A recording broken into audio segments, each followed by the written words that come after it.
If everyone would begin to grab your seats, please. Feel free to grab a cup of coffee, a Danish, bring it to your table.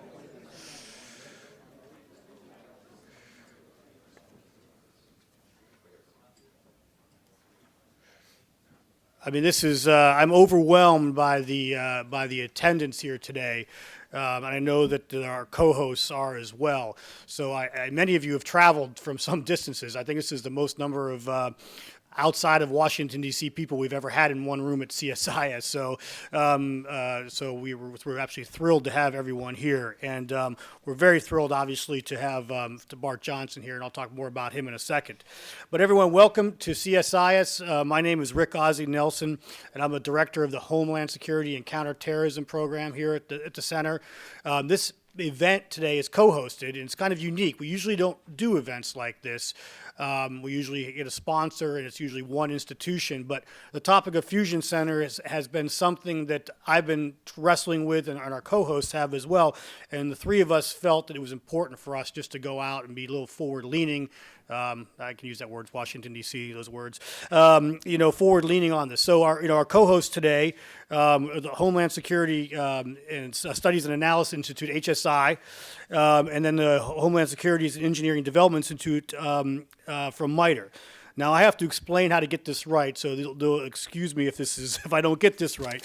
But HSI is the FFRDC, for one of the FFRDCs for DHS that focuses on studies and analysis, and SETI out of MITRE is the one that focuses on systems engineering, FFRDC. CSIS, we're just one of these DC think tanks, so we bring the FFRDCs in to help us pretend we're smart.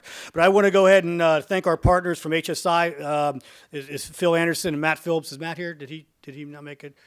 Where's Matt? Okay, Matt. And then from SETI, Kim Warren, Ken Rapuano, Leslie Anderson, Barbara, Jeff Sands, I think are all over at this table here. So this is, even though I'm up here doing the talking and stealing the oxygen, these folks at the front tables here are the ones that put most of this behind this. So, in recent years, a number of local governments with DHS have established a number of fusion centers, 72, correct? That's where we are. With the idea of enhancing information and intelligence sharing within the jurisdictions and within departments and agencies of the federal government. Obviously, with the things that we struggle with is the value proposition. What is the value proposition of these fusion centers for the federal government isn't always in line with the value proposition of these fusion centers are for the state and local governments. But I personally believe that these fusion centers have the potential to be critical assets across the state, local, and federal governments from a variety of factors. And some of the things we have to get to make these fusion centers work, and the issues we're going to explore today, are what are those items? It's nice to say that we need to share information, but we have some really difficult problems that Bart's going to address here, and some of the panels are going to address. And it's getting to the time now where, again, a lot of folks are dealing with these issues, but to make them successful, especially in these budget tightened environments, we need to start drilling down into what those issues are and how we can best move forward on doing that. But we have three panels today. Each of the organizations is responsible for one, and we're going to kind of do the top-down approach. I don't like that, but that's just kind of how it planned out. CSIS will be sponsoring the first panel. The titles are in front of you, and there we want to look at more of the strategic vision of what the fusion centers are. Then HSI will lead one more on the policy and the integration level. And then lastly today, is probably the one that will get really into the nuts and bolts, is going to be the SETI folks, where they're going to lead a panel on technology. So when you're asking your questions, we try to get panelists that could focus on those themes, kind of keep your questions focused on those panels. So first question, when you talk about technology, let's leave that for the third panel. But enough of that. We're webcast today for at least the first part of the event. I'm going to go ahead and introduce someone who's been here numerous times, and for that I am personally grateful, and I know that John Hamry is. Bart Johnson, the Principal Deputy Undersecretary for Intelligence Analysis at the Department of Homeland Security. Bart is going to do the keynote. He's responsible for providing DHS as well as state, local, and tribal and private sector partners with information and intelligence related to Homeland Security. That title is probably one of the hardest jobs in the U.S. government. So prior to his appointment at INA in April 2009, Mr. Johnson served as the Director of Homeland Security and Law Enforcement at ODNI and the Office of Director of National Intelligence. In that capacity, he worked to facilitate communication between the intelligence community, probably the second most difficult job, and the federal, state, local, and tribal agencies, creating partner groups to allow these individuals and these entities to directly integrate with DAI. Most importantly about Mr. Johnson, and what's so critical to this is his background prior to coming to Washington, D.C., where he served as a colonel with the New York State Police and has more than 31 years of law enforcement experience, 24 of them with the New York State Police. And it's that background that is so critical to this Washington, D.C. environment to ensure that what happens at the federal government is value added to the state and local. Obviously, given the long experience in Mr. Johnson's background information sharing, he's appropriately positioned to speak on this. So, Bart, again, I'll turn it over to you. Give a warm round of applause, and thank you once again for coming.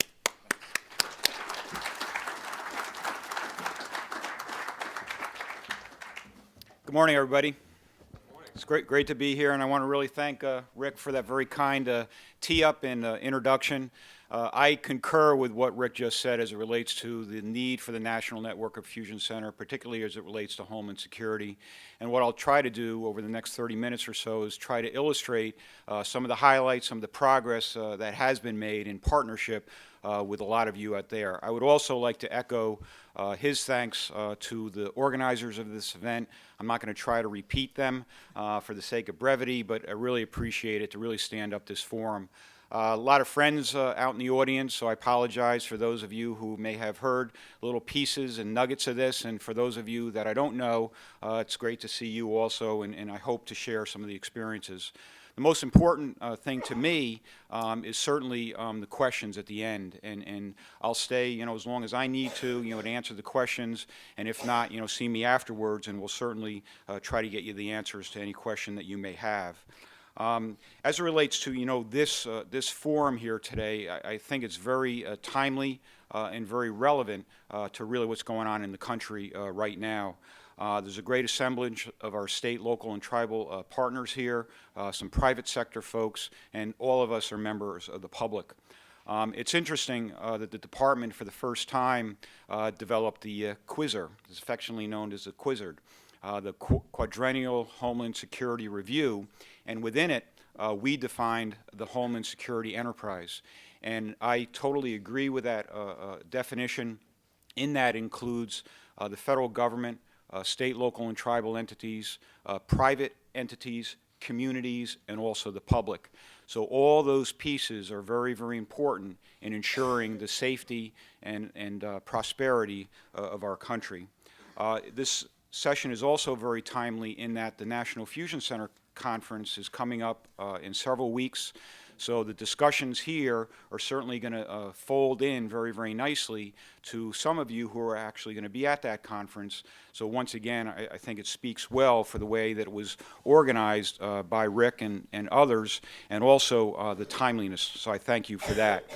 Some of the panels are constructed very, very well. One of them is a discussion of the role of fusion centers in Homeland Security and also counterterrorism. I think everybody knows quite well the support and the vocal nature of the Secretary in support of this effort. And how do we build that capability? What does it mean to us within the Homeland, and how do they play a role? The second one is discussing the mutual benefits of the national network, and how can the federal government get the information that they need and the value added to the proposition, and how does state, local, and tribal law enforcement and Homeland Security officials get in return for that same value added and investment that they're making into it. And that is going to be a significant topic of discussion on Monday, the Monday before the National Fusion Center Conference, and some of you are also going to be on that day. And then lastly, defining priorities. We've come a long way. We know where we've been. I'm going to let you know and update you as to where we are and a little bit about, the future. But certainly we need to define the priorities as we move out, and how we do that as a community to ensure that we maintain that value added that we all strive to do. I oftentimes reflect in certain parts of my career. So over the past several weeks, I've been reflecting, because I've almost come up on 2 years now being with the Office of Intelligence and Analysis, having started there on May 18th of 2009. Oftentimes also I get a little impatient and I question about the progress that has been made, and are we doing it fast enough? Are we applying ourselves? Are we protecting the homeland? So once we have the next attack, we won't say, gee, we should have done this, we should have done that, or we could have done this, that we're striving and pushing every step of the way to do everything that we need to do to protect the homeland. So I've been doing a little bit of that over the past couple weeks, and I'd like to share some of those thoughts with you, and I would challenge each of you to ask yourself, whether you're a private sector individual, state, local, tribal, or federal government, are we really doing all that we can? Obviously, this all really started in earnest on September 11th of 2001. I believe each and every one of us have a personal story to talk about, and everybody does remember where they were. I always make it a point to mention two names, and those two names are Sam Otis. He was a Peekskill police officer that I started with, and also Paul Juergens, who I went through my basic training with back in 1977. Sammy later went with the fire department in New York City, and Paul Juergens was with the Port Authority, and they both lost their lives on September 11th of 2001. So really, since that day, this is really all I've been doing in partnership with a lot of you, and I go back and remember that as to why we've been doing this with one another, and certainly what's been occurring, over the past 21 months. The 9/11 Commission report very accurately portrayed some of the gaps, some of the failures, and really that has been really the touchstone point for us, a foundational document to build upon as we try to evolve and enhance the environment. And once again, the events of the past 21 months speaks volumes as to where we are as it relates to the threat, the evolution of the threat, and really working together, the vigilance, the creativity, and the greater cooperation that we've all experienced over the past several years, and really to build upon and enhance that enterprise that I described to all of you earlier. And just for clarity, I just want to throw out some statistics to you. There was recently a report issued by the New York State Intelligence Center. That's the one that I participated in and hopefully helped build a little bit, examining the last 32 major terrorism cases since 9/11. And what that report illustrated was that 50 of the 88 individuals involved in those plots were U.S. citizens at the time of their arrests, and the majority of them were born within the United States. And to highlight another report, the Congressional Research Service report made some striking comparisons that between May of 2009 and November of 2010, there were 22 homegrown plots that were carried out by American citizens or legal permanent residents. By comparison, the 7 years after September 11th, there were a total of 21 terrorist plots. So that apparent spike, that obvious spike, is something that we need to be very, very concerned about. And when you also look at two very serious plots in the name of David Headley and Najibul Azazi, we had two successful terrorist attacks in the name of Carlos Bledsoe and Nadal Hassan, and we had three near misses, one on December 25th with Umar Farouk Abdul Muttalib, May 1st with Faisal Shahzad, and then most recently on October 29th with the failed cargo plot. So we've missed a few, interrupted a few, and that pace and that persistence, certainly continues. So what does that illustrate to me? What that says to me is that we can't rely on the intelligence community and all the fine work that they do each and every day in foreign fields and intercepts and their capabilities. We can't rely on them all the time. We need to enable, empower, and train and make the officers and our Homeland Security officials and the public more aware of what the threat is. And I believe the Attorney General and the Secretary, both in congressional hearings and also public statements, have been doing exactly that.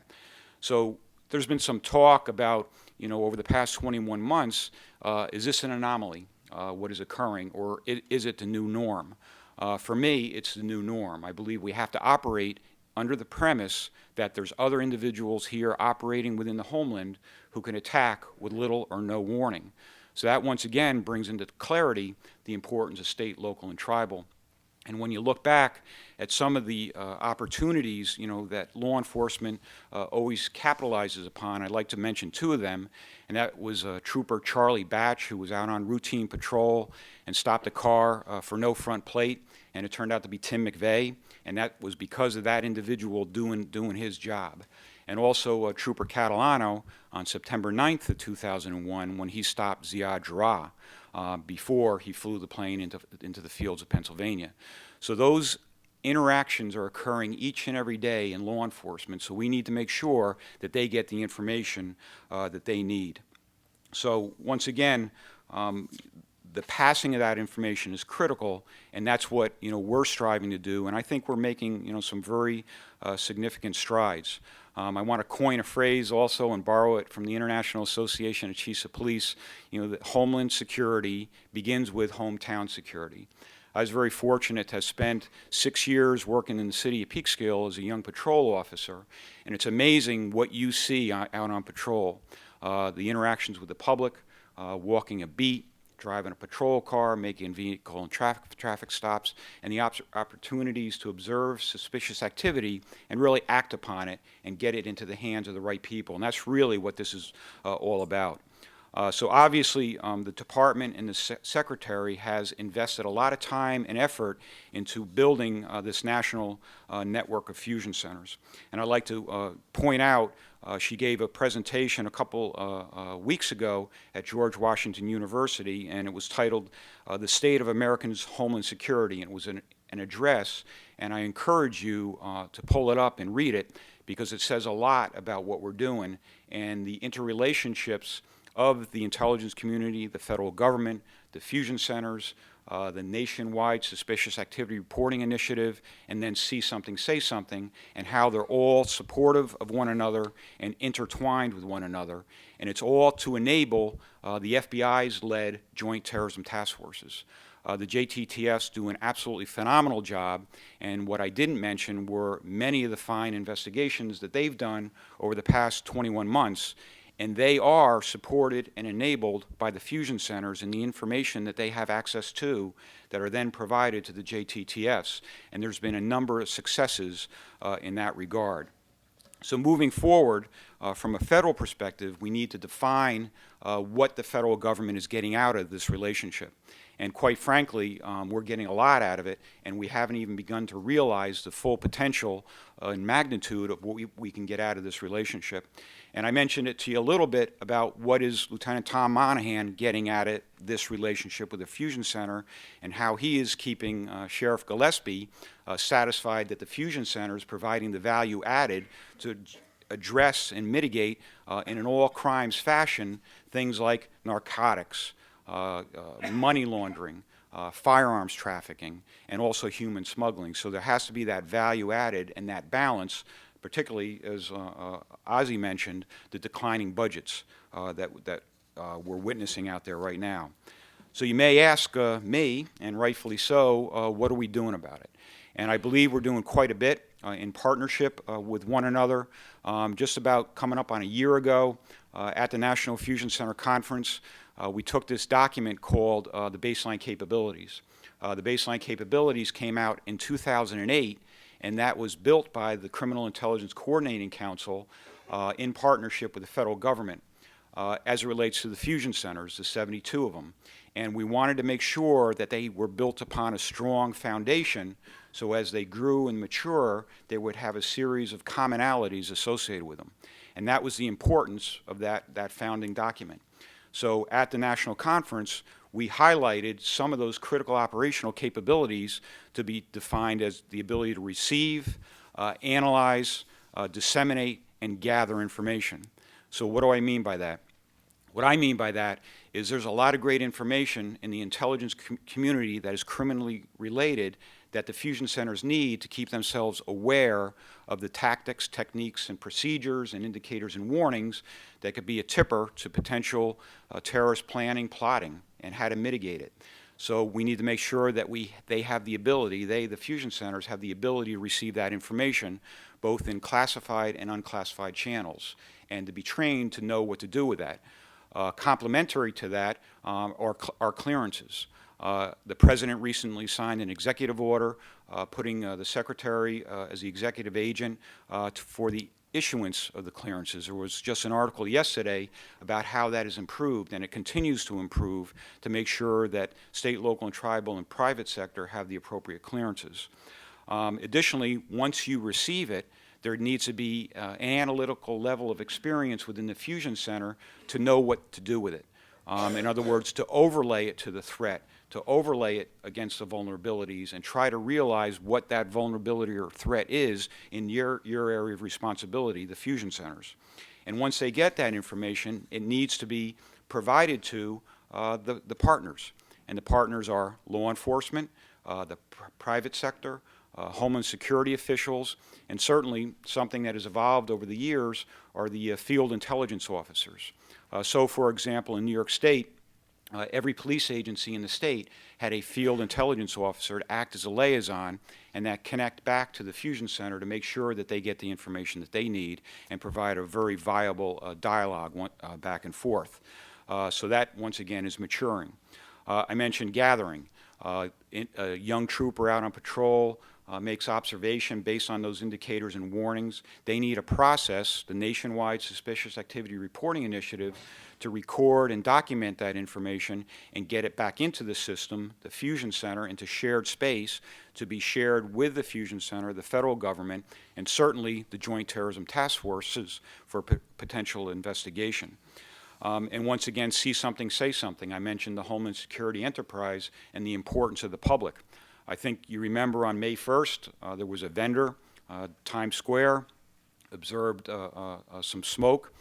So he saw something and he said something to a mounted patrol officer that possibly mitigated and prevented a much more serious consequence from that observation. So they're all interrelated with one another. And certainly, we, law enforcement, or in my prior life law enforcement, you have no better advocate than you do in a law enforcement officer as it relates to privacy, civil liberties, and civil rights. That's what they're trained to, that's what they're held accountable to, and they know what reasonable suspicion is, they know what probable cause is, and they know that they have to raise their hand, put their hand on a Bible, and prove beyond a reasonable doubt for a conviction of an individual. So they take it very, very seriously. But having said that, we've made a lot of progress also with the privacy policies with the Fusion Centers. I believe in the early part of 2010, we were at about 5 or 6 fully executed privacy policies. We're now at 56, and there's another 8 or so in the pipeline. So we're tracking very well that by the time the Fusion Center conference is upon us next month, we'll have virtually every Fusion Center with a proven policy in place. Also, as it relates to achieving and sustaining these critical operational capabilities is important, and I'll speak to that in a moment. So what is this doing for us? The application of the critical operational capabilities, the maturing of the network, what it's doing is providing some successes. So we've seen successes. Those successes are increasing exponentially, and I'd like to share some of those with you. Some Fusion Centers have actually provided information that has found its way into the Presidential Daily Brief. So the President is briefed every day on the threat and information, and some of that information has reached his desk. Also regarding the Fusion Center Liaison Officer Program that I mentioned, See Something, Say Something, law enforcement in the Fusion Centers played a critical role during Najibullah Zazi and also Faisal Shahzad, and Florida actually provided some information that found its way into the National Counterterrorism Center through the JTTFs that once again added value and clarity to the investigation. And certainly just think about also the capabilities and the tripwires and the eyes and ears that are out there regarding reasonable suspicion and suspicion of potential plotting and planning of terrorist activities. So already a lot of progress is being made, a lot of success is being made, and that's really just scratching the surface. Obviously, you know, when we develop these relationships, we continue to work with the intelligence community. And I would be remiss if I didn't mention Russ Porter. Russ Porter is the Director of Homeland Security and Law Enforcement for the Office of the Director of National Intelligence. Have a great relationship with Russ. He's a former Iowa State Police officer. So he's leveraging the intelligence community, working very closely with us to ensure that that process also matures as we continue to move forward. What we're doing also is looking to help enable this national network, continue to sustain the effort, certainly provide value and deploy the resources and assets that we need to do on a regular basis. So I'd like to speak, for a moment about some of the field support that we provided, certainly the support what we're doing internally with the department regarding the nationwide suspicious activity reporting initiative, and also I spoke earlier about the critical operational capabilities, where we're going with that, and also a little bit about analysis. Regarding the field support, I believe we made a lot of success. We're up to about 70 forward deployed personnel to the field. We have the country broken up into regions, considering it's growing, and we need more regional directors out there. So the footprint is virtually in every fusion center right now. So that's a good news story. Also, we will continue to enhance our capabilities as it relates to connectivity. We now have 51 centers connected to classified systems, along with, of course, LEO, RIS, and HISN, the Homeland Security Information Network. We're providing a significant amount of training regarding privacy, civil liberties, civil rights. I spoke about centers of analytic excellence. We're trying to build that capability with the federal government and the fusion centers. We certainly have a very successful technical assistance program where we, along with the federal government and some of our partners with the fusion centers, go out to the fusion centers to build those capabilities as it relates to analysis and connectivity and clearances and the like, to make sure that they're all at a level platform. And additionally, we're working very closely with community-oriented policing staff, the COPS office, and also the Bureau of Justice Assistance as it relates to grant funding. You'll notice in this past year, 2010, the language was strengthened, and we're pretty optimistic that we're going to continue to strengthen that language to ensure that the money that's being applied is applied to mitigating the critical operational gaps that have been identified. Regarding the NSI, I mentioned before what we're doing within the department. About a year ago, the Office of Intelligence and Analysis took over that initiative for the SAR program. So under the leadership of Dave Sobchak, a former Chicago police officer who now works with INA, he's leading an effort within the department to make sure that we have the capabilities to receive suspicious activity, that we have the capability of connect to connect, that they are all properly trained and aware of what the indicators and warnings are, and that furthermore we have that analysis partnership here at the department to be able to build that capability to analyze this information as it's coming across the systems, and then provide reports, which we're starting to do as more and more information is finding its way into the shared space. So I think we're making great progress in that regard. Regarding mitigating the capability gaps, the critical operational capabilities, for the first time last summer, we actually visited every fusion center in the country in partnership with the fusion center directors, the FBI, and certainly DHS, to measure each of those critical operational capabilities.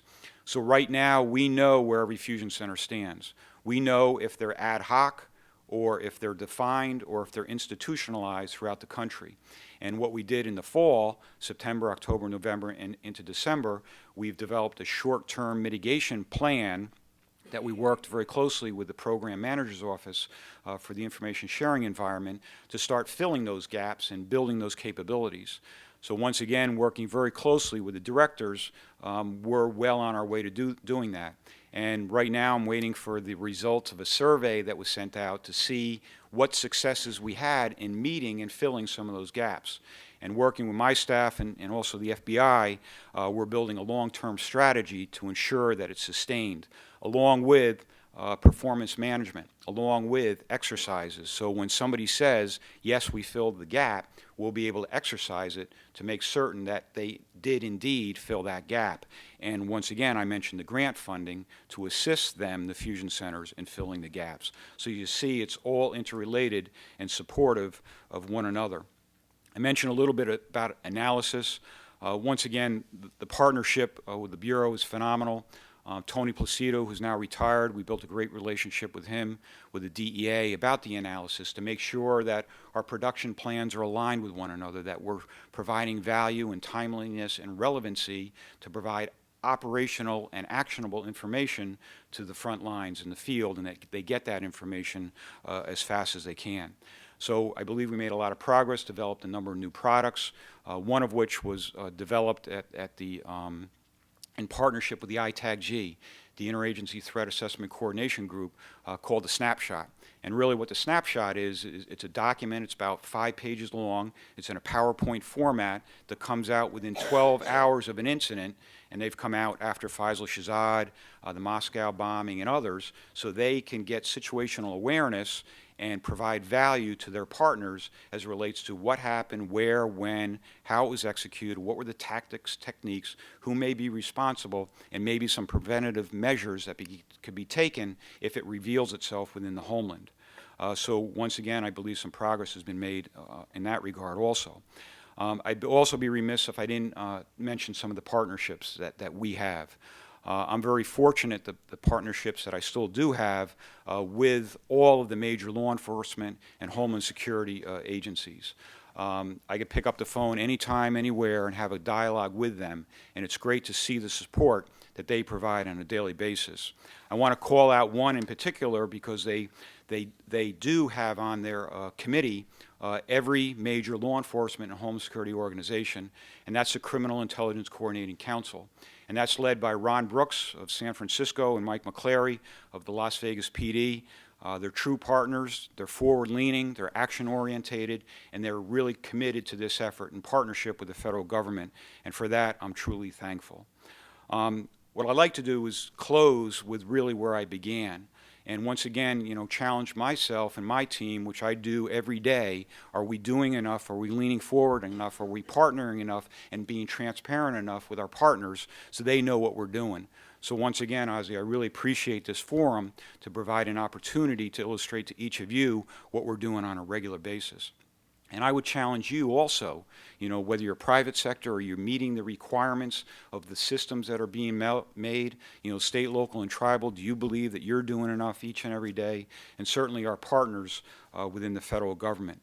Because the bottom line to all this is a young state trooper, which I was at one point in time, and for that I'm thankful, is out on patrol and writing tickets, which I was very good at and they're very good at.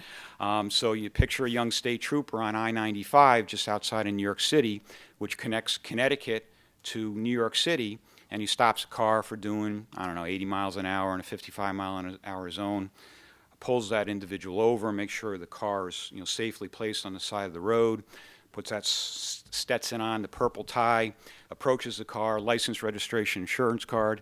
You were stopped for speeding, and they're very observant troopers.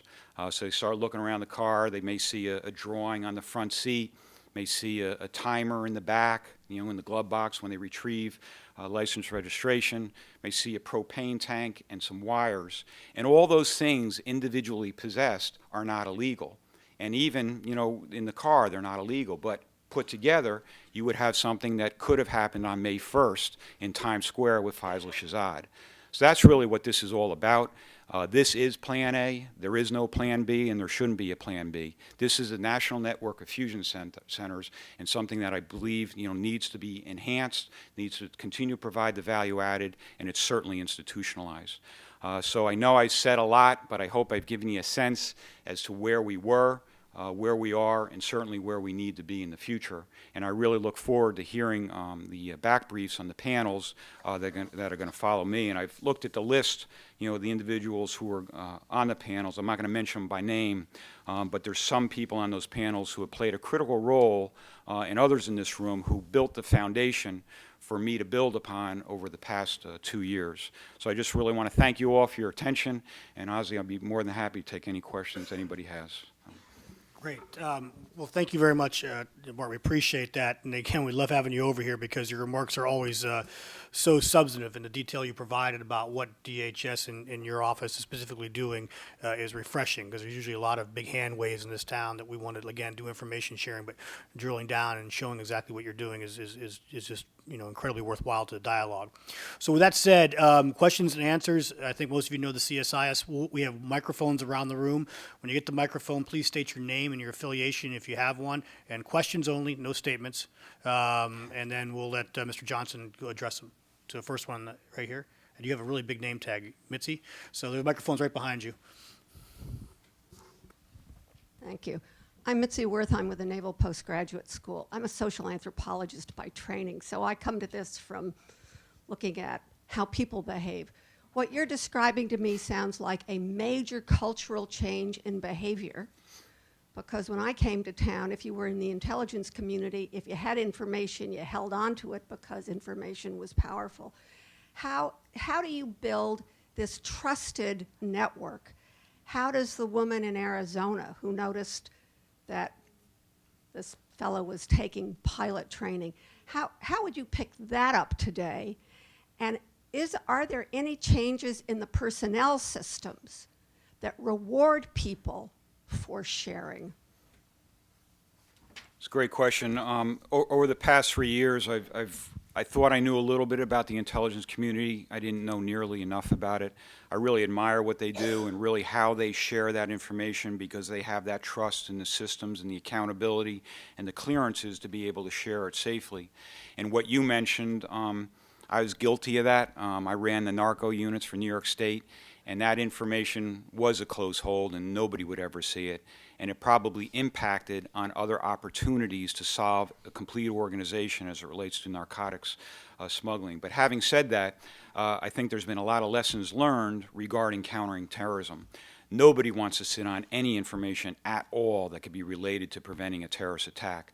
So I'm pretty confident that progress and that passage of that information from a young woman making an observation and meeting the functional standard, finding its way to the fusion center, is getting to the JTTFs.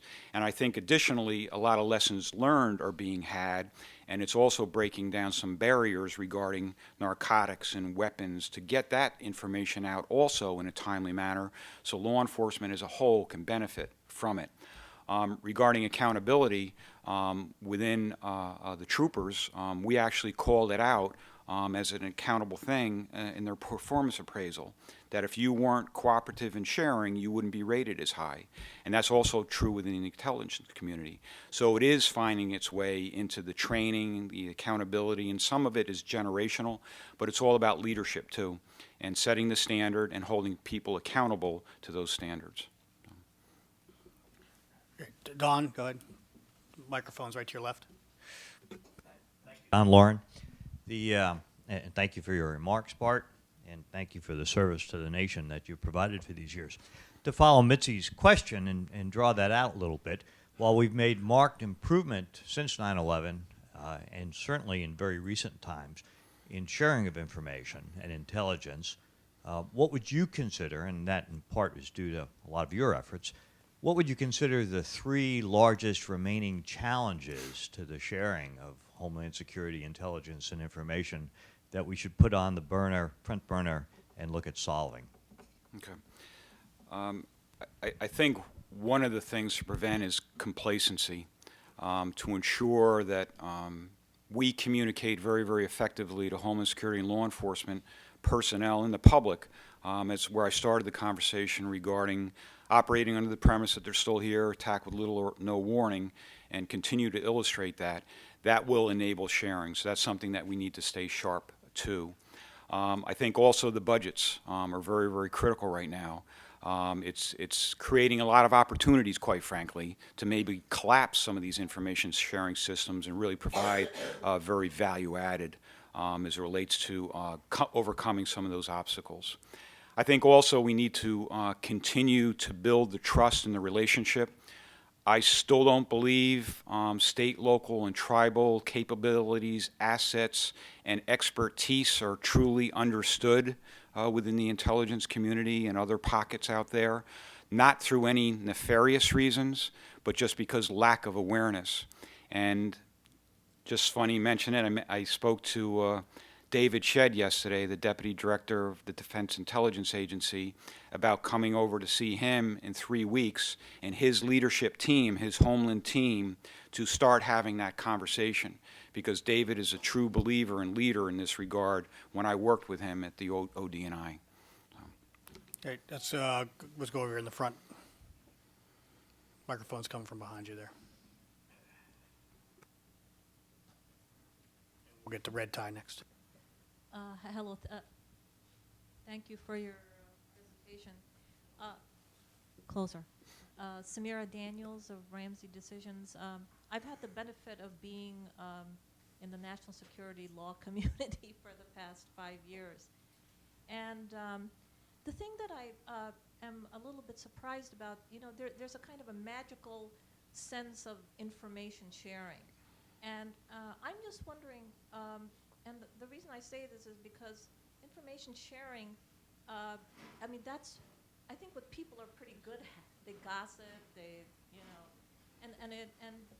there are bad habits of mine that have developed, and I just wonder if in the process of information sharing, whether you have outside, input, that is really, goes to the heart of critical thinking, which I have seen in the evidence, case building it's still a weak, it's rather than strong part of, enforcement. That's just my opinion. So. Just to comment to that, there's a lot of information sharing going on. My in-basket, probably right now when I go back on my BlackBerry, about 50 messages of that information sharing. But what's needed more is a little bit more focus and requirements. Why are we sharing, with whom we're sharing, and really what the value is of sharing that little piece of information to enable law enforcement to act upon it. And I think that's something that we need to address and focus on. Because a lot of the young analysts, they have to access maybe about 50 different systems with 50 different passwords to pull it all together. And I believe through technology and requirements, maybe we can neck that down a little bit for them to focus on really what matters. Okay, the gentleman over here in front, the burgundy tie. Bart, I have 2 questions, and Rob Riegel with Missions Concepts, but I also was the former director of the State and Local Fusion Center program. Number one, are the results of the baseline capabilities review from last spring going to be made publicly available? That'd be number one. And then number two, what do you think the effect of the WikiLeaks is going to be on information sharing, as far as, is there a potential chilling effect? Because we've already seen this week a member of Congress that sort of poo-pooed the whole idea about need to share. So I'd like to get your thoughts on both of those items, if I could. Sure. Rob Riegel was part of that foundation that I was talking to that I've been able to build upon, so thank you for that, Rob. Regarding the critical operational capabilities, yes, we have a document that is releasable, and I just point you to Joel Cohen, get your hands on that. It's not a problem at all. Secondly, it's a great question. I had the same concern with WikiLeaks, and it's, the entire information sharing environment shouldn't be penalized on the activity of the nefarious activities of a young man overseas. So could it have a chilling effect? Could people use it as an excuse not to share? Yes, certainly they can. But the good news is that we're fully engaged in that process. The Criminal Intelligence Coordinating Council is aware of it. Russ Travers is actually working now at the White House from the National Counterterrorism Center, and he has the right mindset to this, that it can't and shouldn't diminish the information sharing to keep information from the people who could have it. But having said that, we need to improve the training, the accountability, and also the systems that are carrying that very, very important information. Okay, next question. Gentleman over here, Rob. Miter SETI. Bart, what is your vision for incorporating the private sector CIKR in the future infusion centers? We're doing a pretty good job at that with the federal government. but we need to do a better job in that regard. So my vision is to enable the fusion centers, and I'm pretty confident that they know what the critical infrastructure and key resources are in their area of responsibility. So I don't want to do it from the inside the Beltway. I don't want to be responsible for sending that information out to CIKR. I want to empower and enable the fusion centers to be doing that. And that's, you know, that's based on their knowledge, their expertise, and it gives value added to them also because they know better than just about anybody what the vulnerabilities are sitting right there with them. I believe Dawn Scalisi, she's the Deputy Undersecretary, has done an excellent job in the products that are created for the Secretary and the leadership are now being shared with the components, and they're now being shared with the fusion centers, and now they're even being shared with private sector. So we're doing a lot better in that regard, and we're pretty optimistic on the way forward. Any other questions? You know, Bart, I have a question that one I get a lot, and I think it would be great coming from you.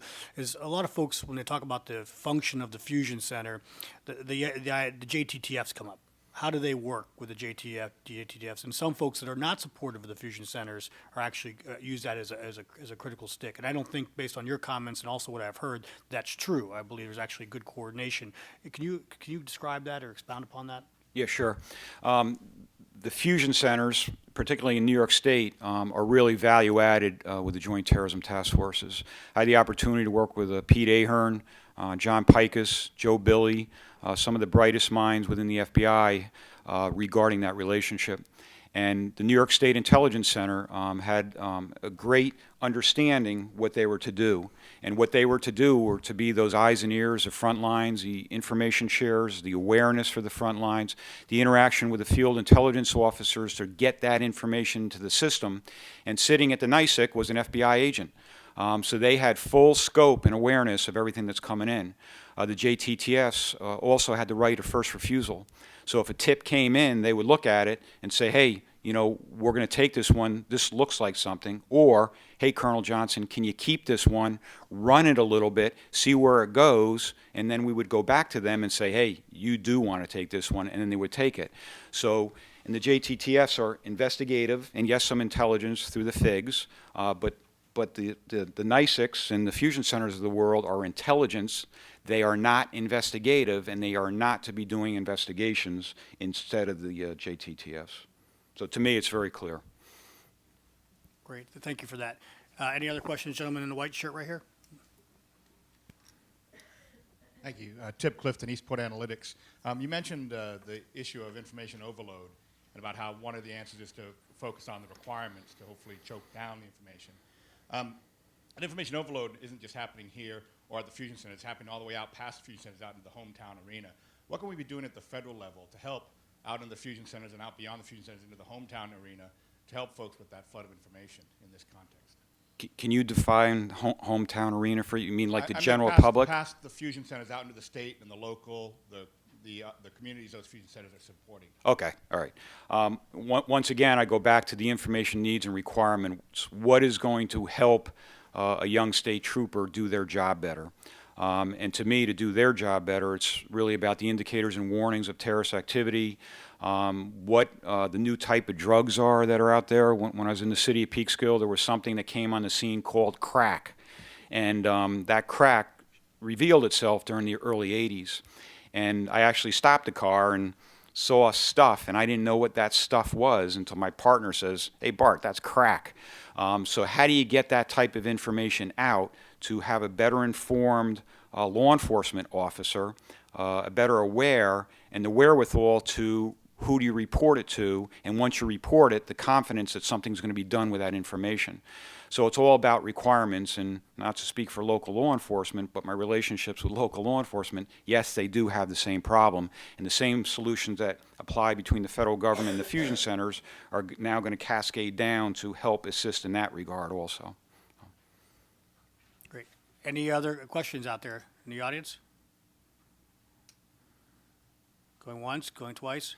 Well, Bart, once again, it's always an honor and a privilege to have you here. We appreciate your substantive remarks, and hopefully we'll do some good work for you guys today, and you can get some good feedback. So a round of applause for Mr. Johnson.